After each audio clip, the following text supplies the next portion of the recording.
किसी भी राज्य का जब गठन होता है, गठन के बाद उस राज्य में जो प्रथम सरकार होती है, उसके सामने सबसे बड़ी समस्या रहती है कि उस राज्य का राज्य चिन्ह क्या हो, राज्य पुष्प क्या हो, राज्य पक्षी क्या हो, राज्य पशु क्या हो, राज्य वृक्ष क्या हो। तो ऐसा तो नहीं कि एक राज्य में केवल एक ही पशु होगा, केवल एक ही पक्षी होगा, केवल एक ही वृक्ष होगा। ऐसा तो मुमकिन नहीं है। बहुत सारे पशु होते हैं, बहुत सारे पक्षी होते हैं, बहुत सारे पुष्प होते हैं। तो सरकार को इसके बारे में बहुत सोचना, बहुत विचारना पड़ता है कि इस राज्य का राज्य पशु क्या हो, राज्य वृक्ष क्या हो, राज्य पक्षी क्या हो।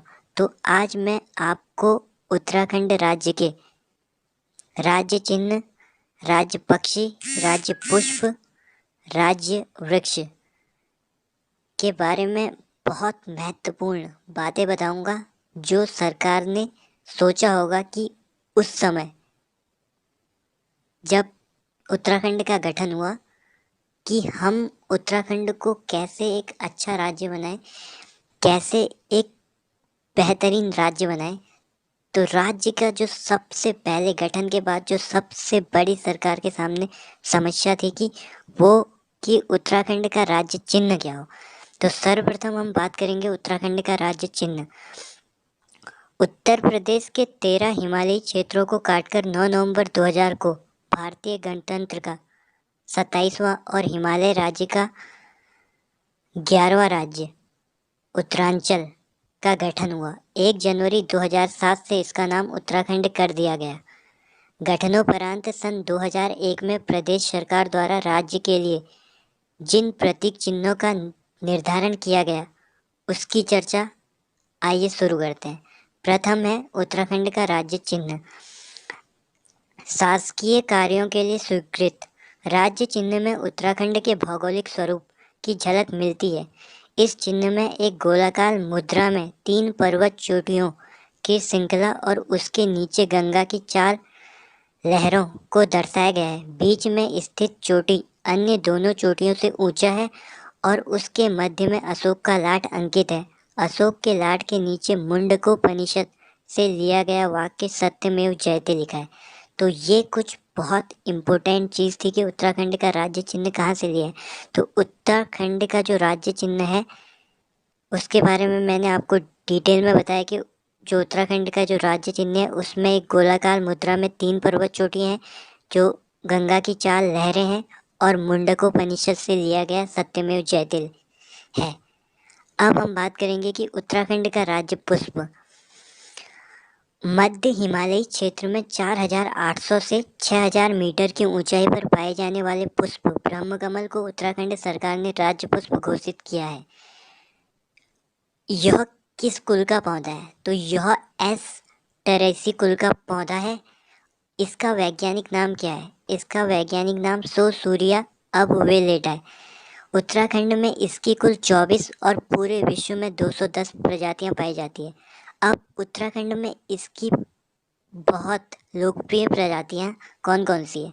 तो सोसूरिया ग्रामी निफोलिया, सोसूरिया लप्पा, सोसूरिया सिमेसोनिया तथा सोसूरिया ग्रासोफिफेरा। इसे राज्य भाषा में कस्तूरा कमल भी कहते हैं। उत्तराखंड में पाई जाने वाली इसकी प्रमुख प्रजातियां हैं ब्रह्मकमल, फेन कमल तथा कस्तूरा कमल के पुष्प प्रायः बैंगनी रंग के होते हैं। उत्तराखंड के फूलों की घाटी, केदारनाथ शिवलिंग बेस, पिंडारी ग्लेशियर आदि क्षेत्रों में यह पुष्प बहुतायत में पाया जाता है। स्थानीय भाषा में इसे कौलपद्य के नाम से जाना जाता है। इस पुष्प का उल्लेख वेदों में भी मिलता है। महाभारत के वन पर्व में इसे सौगंधिक पुष्प कहा गया है। पौराणिक मान्यता के अनुसार इस पुष्प को केदारनाथ स्थित भगवान शिव को अर्पित करने के बाद विशेष प्रसाद के रूप में बांटा जाता है। ब्रह्मकमल के पौधों की ऊंचाई 70 से 80 सेंटीमीटर होती है। इसमें जुलाई से सितंबर तक मात्र 3 माह तक फूल खिलते हैं। बैंगनी रंग का इसका पुष्प टहनियों में नहीं, बल्कि पीले पत्तियों से निकले कमल पात में पुष्प गुच्छ के रूप में खिलता है। जिस समय इसके फूल खिलते हैं, उस समय वहाँ का पूरा वातावरण सुगंध से भर जाता है। तो देखिए, सरकार ने कितना विचार करके ब्रह्म कमल को उत्तराखंड राज्य का राज्य पुष्प बनाया। बहुत सोचना पड़ता है, बहुत विचारना पड़ता है किसी भी चीज को लेके। अब हम बात करेंगे उत्तराखंड का राज्य पक्षी। हिमालय के मयूर के नाम से प्रसिद्ध मोनाल को राज्य पक्षी घोषित किया गया है। यह पक्षी लगभग संपूर्ण हिमालय क्षेत्र में 2500 से 5000 मीटर के ऊंचाई वाले घने जंगलों में पाई जाती है। मोनाल तथा डफिया एक ही प्रजाति के पक्षी हैं। याद रखिए, मोनाल तथा डफिया। लेकिन मोनाल मादा पक्षी है और डफिया नर पक्षी है। हिमाचल प्रदेश का राज्य पक्षी और नेपाल का राष्ट्रीय पक्षी भी मोनाल ही है। मोनाल का वैज्ञानिक नाम लोफोफोरस एम्पीजिनस है। इपेलिस, स्केलेट्री, ल्यूरी तथा ल्यूकोफोरेंस आदि इसकी 4 मुख्य प्रजाति हैं। उत्तराखंड, कश्मीर, असम तथा नेपाल में स्थानीय भाषा में इस पक्षी को मनियाल या मुनाल के नाम से जाना जाता है। नीले, काले, हरे आदि रंगों के मिश्रण वाले इस पक्षी की पूंछ हरी होती है। मोर की तरह इसके नर के सिर पर रंगीन कलंगी होती है। यह पक्षी अपना घोंसला नहीं बनाती, अभी तो किसी चट्टान या पेड़ के छिद्र में अंडे देती है। वनस्पति, कीड़े मकोड़े, आलू आदि मोनाल के प्रिय भोजन है। याद रखिए, मोनाल का जो प्रिय भोजन है वो आलू है। याद रखिए, आलू। वनस्पति, कीड़े मकोड़े भी इसके प्रिय भोजन है, लेकिन आलू इसको सबसे प्रिय है। आलू की फसल को भी यह काफ़ी नुकसान पहुंचाती है, काफ़ी नुकसान। मांस और खाल के लिए मोनाल का शिकार अधिक होता है, जिससे इसकी संख्या दिनों दिन घट रही है। ये बहुत बेकार चीज़ है। अपने पेट भरने के लिए आप किसी आई हैव नो वर्ड्स। राज्य पशु। उत्तराखंड सरकार ने वनाच्छिद हिम शिखरों पर 3600 से 4400 मीटर की ऊंचाई के मध्य पाए जाने वाले कस्तूरी मृग को राज्य पशु घोषित किया है। अवैध शिकार के कारण विलुप्त होने के कगार पर पहुंच रहे इस प्रजाति के मृग राज्य के केदारनाथ, फूलों की घाटी, उत्तरकाशी तथा पिथौरागढ़ जनपद के 2 से 5000 मीटर की ऊंचाई पर स्थित जंगलों में पाए जाते हैं। याद रखिए, 2 से 5000 मीटर। यहाँ इस मृग की 4 प्रजातियां हैं। ध्यातव्य है कि कस्तूरी वाले मृग उत्तराखंड के अलावा कश्मीर, हिमाचल प्रदेश तथा सिक्किम आदि राज्यों में भी पाए जाते हैं। कस्तूरी मृग का वैज्ञानिक नाम मास्कस काइसोगास्टर है। इसे हिमालयन मस्क डियर के नाम से भी जाना जाता है। इस मृग का रंग भूरा होता है, जिस पर काले पीले धब्बे पाए जाते हैं। इसके एक पैर में 4 खुर होते हैं। नर मृग की पूंछें छोटी और बाल रहित होती है, मतलब बाल नहीं होते हैं। इनकी ऊंचाई लगभग 20 इंच और वजन 10 से 20 किलोग्राम होता है। इनकी घ्राण और श्रवण शक्ति बहुत तेज होती है। आत्मरक्षा के लिए इनमें सींग की बजाय 2 बड़े बड़े दांत पाए जाते हैं, जो बाहर की ओर निकले होते हैं। इनकी औसत आयु लगभग 20 वर्ष होती है। मादा मृग की गर्भधारण अवधि 6 माह होती है और एक बार में प्रायः एक ही मृग का जन्म होता है। कस्तूरी केवल नर मृग में पाया जाता है। याद रखिए, ये बहुत बहुत महत्वपूर्ण पॉइंट है। कस्तूरी केवल नर मृग में पाया जाता है। जैसे नाग में नागमणि होती है, अब होती है पता नहीं होती है, सुना तो है। ऐसी कस्तूरी मृग में कस्तूरी तो होता है।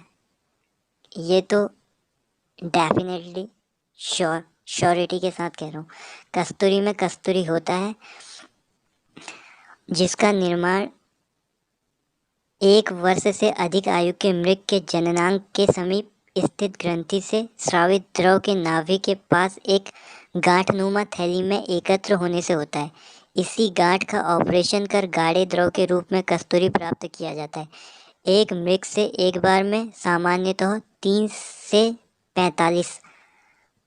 45 ग्राम तक कस्तूरी प्राप्त की जाती है और इससे 3 वर्ष के अंतराल पर कस्तूरी प्राप्त की जा सकती है। कस्तूरी एक जटिल प्राकृतिक रसायन है जिसमें अद्वितीय सुगंध होती है। इसका उपयोग सुगंधित सामग्रियों के अलावा दमा, निमोनिया, हृदय रोग, टाइफाइड, मिर्गी तथा ब्रांकायूरिस आदि रोगों के औषधियों के निर्माण में किया जाता है। कस्तूरी की मांग एवं मूल्य अधिक होने के कारण इनका अवैध शिकार अधिक होता है, जिससे इनकी संख्या और लिंग अनुपात में तेजी से गिरावट आ रही है। यद्यपि सरकार द्वारा इनके संवर्धन और संरक्षण के लिए 1972 से ही अधोलिखित प्रयास किए जा रहे हैं, लेकिन कोई विशेष सफलता नहीं मिल पा रही है। 1972 में तत्कालीन उत्तर प्रदेश सरकार द्वारा चमोली के केदारनाथ वन्य जीव प्रभाग के अंतर्गत 967.2 967.2 वर्ग किलोमीटर क्षेत्र में कस्तूरी मृग विहार की स्थापना की गई। याद रखिए, केदारनाथ वन्य जीव प्रभाग के अंतर्गत कस्तूरी मृग विहार की स्थापना की गई है। 1977 में मेहरुड़ी कस्तूरी मृग अनुसंधान केंद्र की स्थापना की गई है। 1986 में पिथौरागढ़ में अस्कोट अभयारण्य की स्थापना की गई है। 1982 में चमोली जिले के कांचुला खर्क में एक कस्तूरी मृग प्रजनन एवं संरक्षण केंद्र की स्थापना की गई है। राज्य की वन्य जीव गणना 2005 के अनुसार कस्तूरी मृगों की संख्या 274 सन 2003 में से बढ़कर 280 हो गई है। अब हम बात करेंगे उत्तराखंड का राज्य वृक्ष। बसंत के मौसम में अपने रंग बिरंगे फूलों से उत्तराखंड के प्राकृतिक सौंदर्य को और अधिक निखार देने वाले सदाबहार वृक्ष बुरांस को राज्य वृक्ष घोषित किया गया है। इसका वानस्पतिक नाम रोडोडेंड्रॉन अर्बोरियम है। यह विशुद्ध रूप से एक पर्वतीय वृक्ष है जिसे मैदान में नहीं उगाया जा सकता है। 1500 से 4000 मीटर की ऊंचाई तक मिलने वाले बुरांस के फूलों का रंग चटक लाल होता है। इससे ऊपर बढ़ने पर फूलों का रंग क्रमशः गहरा लाल और हल्का लाल मिलता है। 11,000 फुट की ऊंचाई पर सफेद रंग के बुरांस पाए जाते हैं।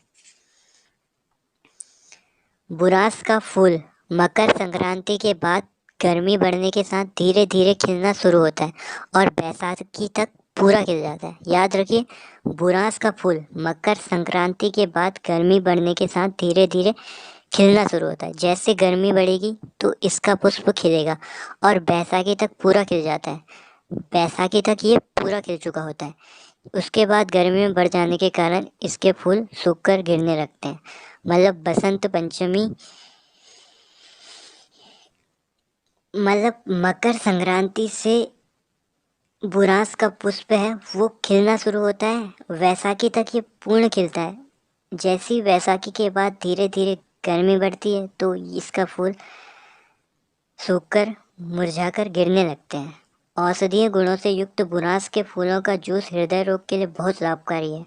इसके फूलों से भी रंग भी बनाया जाता है। रंग, कलर। बुरांस वृक्षों की ऊंचाई 20 से 25 फीट होती है। इसकी लकड़ी बहुत मुलायम होती है जिसका ज़्यादातर उपयोग ईंधन के रूप में किया जाता है। इसके पत्ते मोटे होते हैं जिससे खाद बनाया जाता है। बुरांस के अवैध कटान के कारण वन अधिनियम 1974 1974 में इसे संरक्षित वृक्ष घोषित किया है, लेकिन इसके बाद भी बुरांस वृक्ष का संरक्षण नहीं हो पा रहा है। तो ये बहुत बुरी बात है कि मनुष्य अपनी आवश्यकताओं की पूर्ति के लिए पेड़ों का कटान कर रहा है। खैर छोड़ो। तो ये थी उत्तराखंड के राज्य चिन्ह, राज्य पक्षी, राज्य पशु, राज्य पुष्प, राज्य वृक्ष के बारे में बहुत महत्वपूर्ण बातें